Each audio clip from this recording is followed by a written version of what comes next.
Welcome mga ka-sound sa aking YouTube channel. May unbox po ako sa inyo. Isa pong brand ng concert. Ang model nito, KCS212. Ito na po yung request ni Sir Diego Tangan. Ating alamin mga ka-sounds kung sulit ba ang 4,000 natin sa pagbili ng ganitong speaker na set, speaker, amplifier. At kung may request ka mga ka-sounds, i-comment mo lang. Pag may stock ako, i-vlog ko po kaagad yan.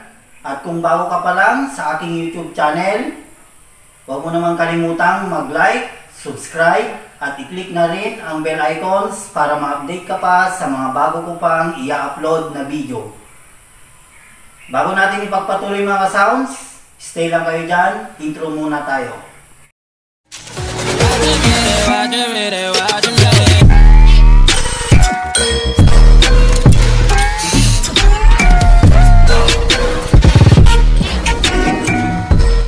Ito na mga ka-sounds, ipagpatuloy na po natin. Ulitin ko po, ang brand nito, Concert. Ang model niya, KCS212 Micro Component System. Todo karaoke. Mga ka-sounds, ang laman nito, speaker at amplifier. Sa mga bibili ng ganito mga ka-sounds, basta original na Concert, dapat po may serial number yan. Para po masigurado nyo pong original yung mabibili nyong Concert. May free na siyang speaker wire, remote. At may QR code din to mga ka-sounds. I-scan nyo lang po yung QR code niya. Punta na po kayo doon sa mismong Facebook page ng Concert. So na mga ka-sounds, buksan mo na po para may review naman natin itong mismong speaker at amplifier niya.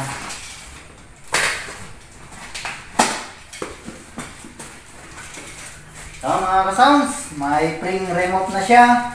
Ito po yung user manual guide saka warranty card.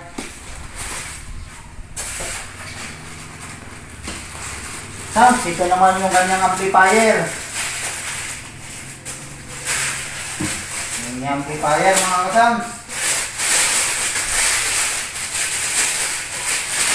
Napakaliit mga ka-sounds.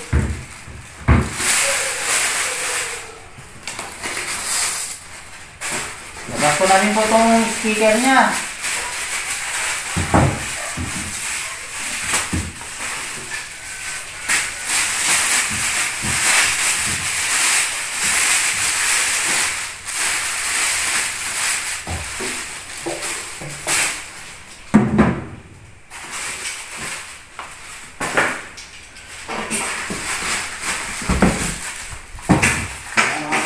Swak lang pang kwartong speaker to.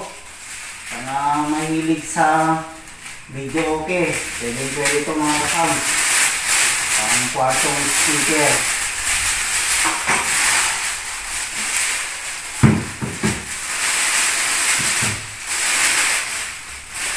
Ito na mga ka-sounds. Nilabas ko na po itong speaker at amplifier. I-review naman natin itong speaker niya. Mga ka-sounds, ang speaker niya 6 inches at may tweeter din siyang 3 inches.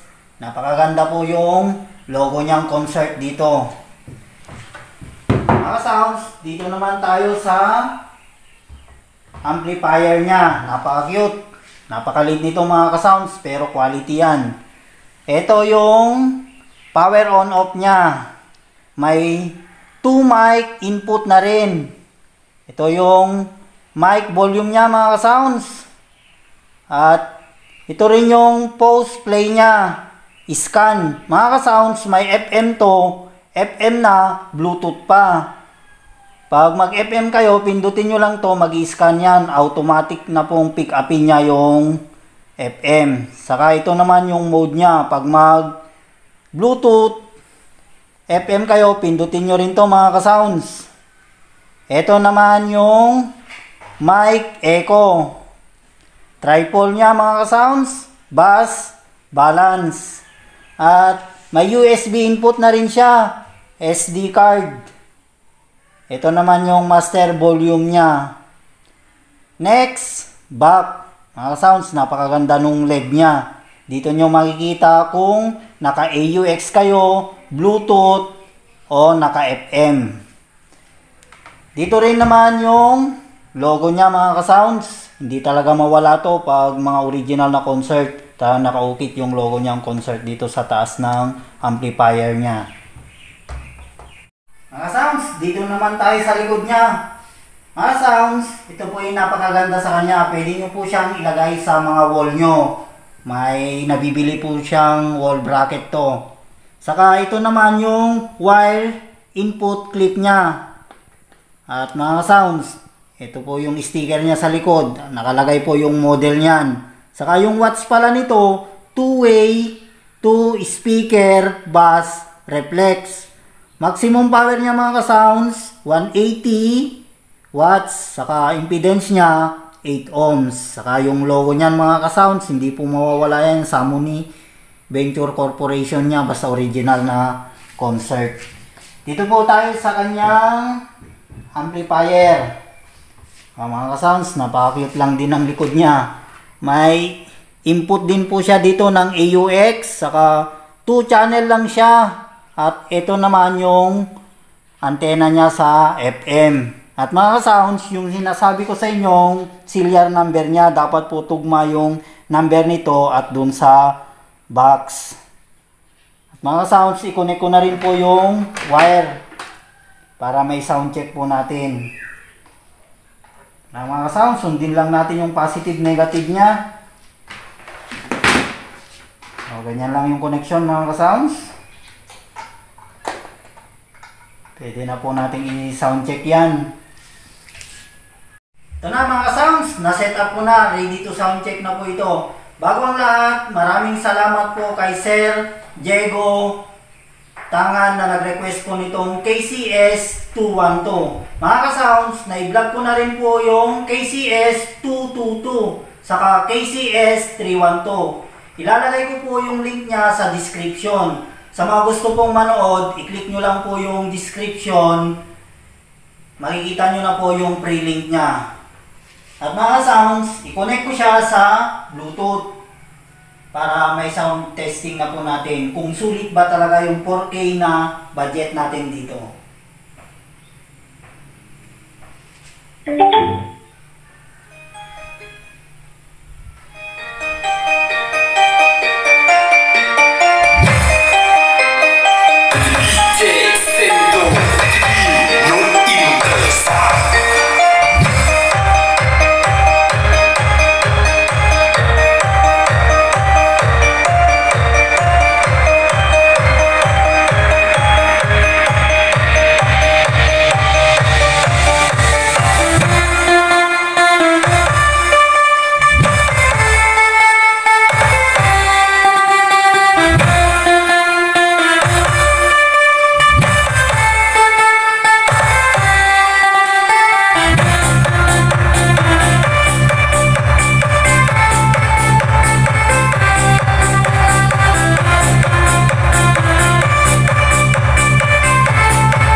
check na po natin.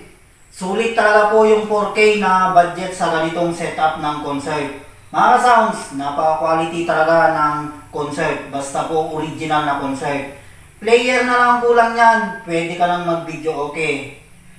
At sa mga hindi pa po nag-subscribe, please subscribe, like, share, at i-click na rin ang bell icons para ma-update ka pa sa mga bago ko pang i-upload na video. Mga ka-sounds, abangan nyo po next upload ko. Tutorial naman po tayo. Connection ng mixer, equalizer, at dalawang amplifier.